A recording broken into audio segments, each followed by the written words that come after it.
Recording studio Sahebpur Kamal. सुनो भौजी सुनो भौजी नाच लेना सरिया के कोचा धरी।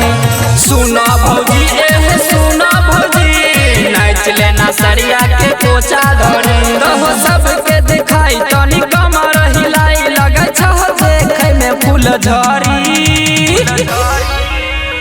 सुनो भौजी सुनो भौजी नाच लेना सरिया के कोचा धरी। सुनो भौजी सुनो भौजी नाच लेना सरिया के कोचा धरी। नाच लेना सरिया के कोचा धरी।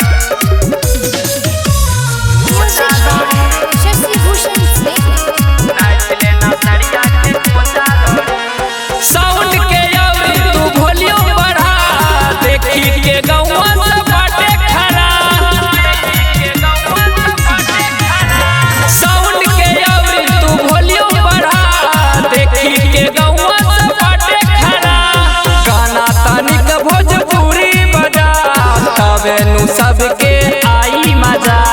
गाना तनिक भोजपुरी बजा तबे नु सबके आई मजा।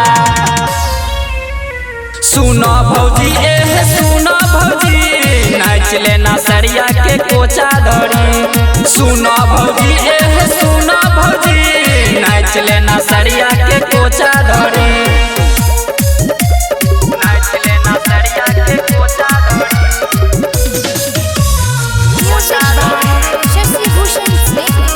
नाच लेना सरिया के कोचा धरी। गायक वीरेंद्र से के गाना बजा छूटे न कोई रे सबके नचा। गायक वीरेंद्र से के गाना बजा छूटे न कोई रे सबके नचा।